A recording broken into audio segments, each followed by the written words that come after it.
Combustion. Humans do a lot of burning. In the past, we burned a lot of wood, and we still burn some. We burn huge amounts of fossil fuels, coal, oil, and natural gas. Sometimes we burn hydrogen. Although we burn different things in every case, the substance that we burn, the fuel combines with oxygen in a chemical reaction that releases energy, usually heat and light and often sound. Reactions of this type are called combustion reactions.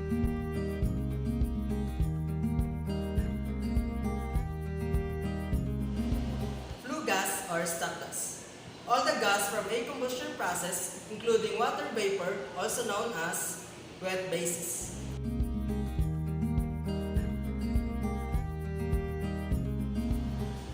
Or salt analysis or dry bases. All the gas resulting from a combustion process, not including water vapor, and it is measured in aqueous.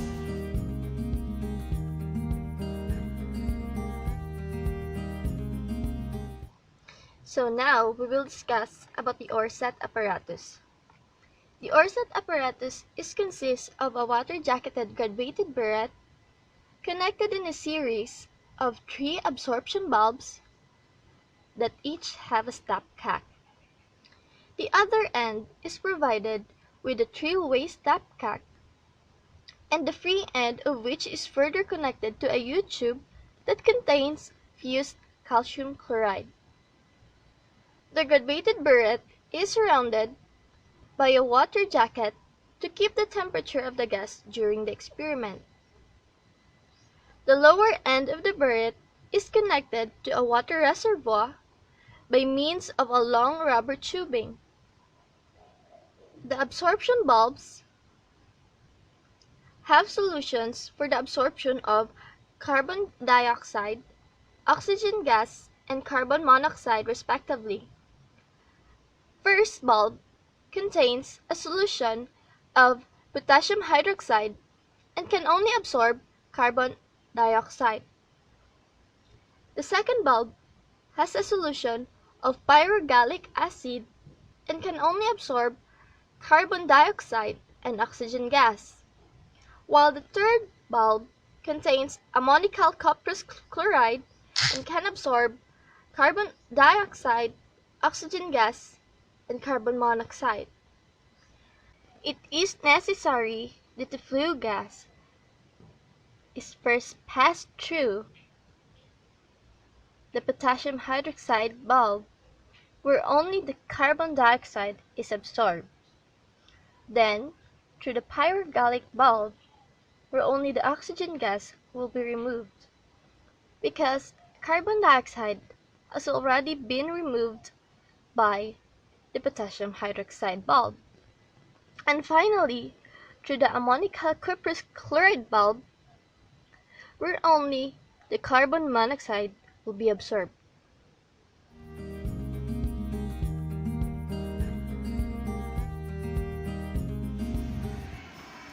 So to test our knowledge about the combustion analysis, we have our first sample problem. So 1 gram of pure carbon was completely burned with theoretical air. So we have to look for the flue gas analysis and the flue gas analysis if 20% excess air was used. So first step, we have to make a diagram for the combustion of carbon. So here we have our feed stream, which is carbon, and we have our feed of theoretical air here, FEO air. So we know that FEO air is composed of 79% nitrogen gas and 21% oxygen gas.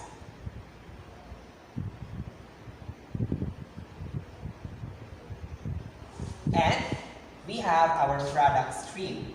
So here, for our reaction, we have our product, which is N2, and we have carbon dioxide.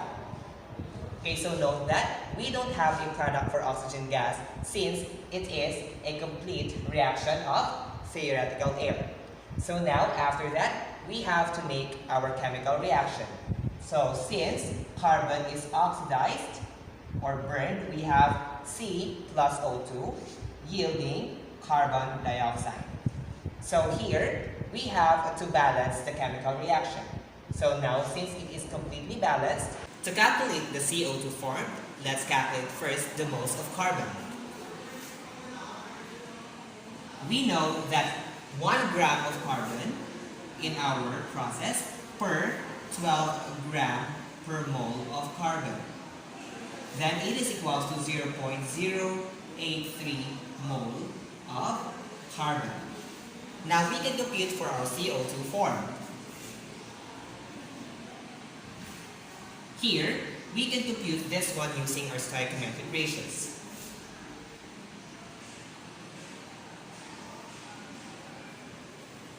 We know that 1 mole of carbon is required for 1 mole of carbon dioxide.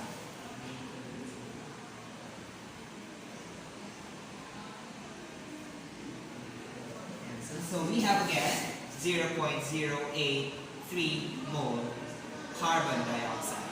Now we can compute again for our TheO2 or theoretical oxygen.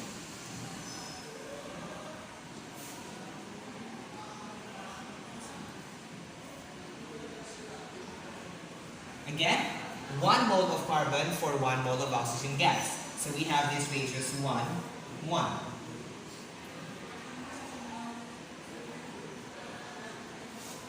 Again, we have our answer for 0.083 moles of oxygen gas. Meaning, we have 0.083 mole of oxygen gas in our combustion chamber and 0.083 mole of carbon dioxide formed in our flue gas. Since we have carbon dioxide formed and N2 formed in our flue gas, and we have calculated the carbon dioxide formed, now let's calculate for the nitrogen gas formed in our flue gas.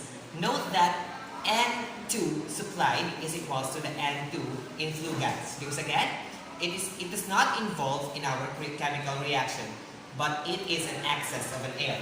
So again, N2 supplied is equals to N2 in flue gas. To calculate this one, we need our theoretical oxygen gas. N2 is equals to TheO2 79 over 21, because we have 79% of nitrogen gas in our air and 21% oxygen gas in our air. So here, TheO2 is equals to 0.083 mole of oxygen gas times 79 over 21, which is equals to 0.31 mole N2. Since we have calculated the moles of carbon dioxide and moles of nitrogen gas in our flue gas, we can compute for the total moles in our flue gas, which is equals to moles of carbon dioxide plus moles of N2. Moles of carbon dioxide is equals to 0.083 mole plus moles of nitrogen gas, which is 0.31 mole, which has a total of 0.393 mole. Now we can compute for the percent composition of carbon dioxide and percent composition of nitrogen gas. Percent composition of carbon dioxide is equals to moles of carbon dioxide divided by the total moles in the flue gas, which is 0.083 mole over 0.393 mole times 100, which is equals to 21%. Then we have our percent composition of nitrogen gas, which is equals to 0.31 mole per 0.393 mole times 100, which is equals to 79%. Meaning, in our flue gas, we have 21% of carbon dioxide and nitrogen gas, which is 79%. So in question A, we have used a theoretical air, which is equals to the stoichiometric air, which could be calculated. Now here, we have our letter B, the flue gas analysis with 20% excess air. Now first, let's calculate for the air supplied or the O2 supply, which is equals to the theoretical O2 plus the excess O2. Theoretical O2 is one that we calculated earlier. Now here, we have the excess O2 or the 20% of this theoretical O2. So theoretical O2 is equals to 0.083 moles plus the 0.083 of your mole of O2 times 0.20, since it has the 20% excess air, which is equal to 0.0996 moles, which is your O2 supply. Now, we can calculate also for the nitrogen gas supplied in our system, which is again O2 supply times 79/21. So we have 0.0996 moles times 79/21, which is equals to 0.37 moles of nitrogen gas. So therefore again, in excess of 20% air, we have 0.0996 moles of O2 and 0.37 mole of N2, which we can calculate the percent composition of these two later. Now, we can calculate again for the total moles of flue gas with 20% excess air. Again, it is equals to moles of carbon dioxide plus moles of nitrogen gas. So moles of carbon dioxide again is 0.083 plus moles of N2, which is 0.37, which is equals to 0.453 moles. Now, we could calculate for the percent composition of carbon dioxide and nitrogen gas again with the 20% excess air, which is equals to moles of carbon dioxide over total moles, which is 0.453 times 100, which is equals to 18.32%. And we could calculate again for the percent composition of nitrogen gas, which is equals to 0.37 moles over 0.453 mole times 100, which is equals to 81.68%. Now for the excess of 20% air, we have 18.32% of carbon dioxide in our flue gas or in our product gas and 81.68%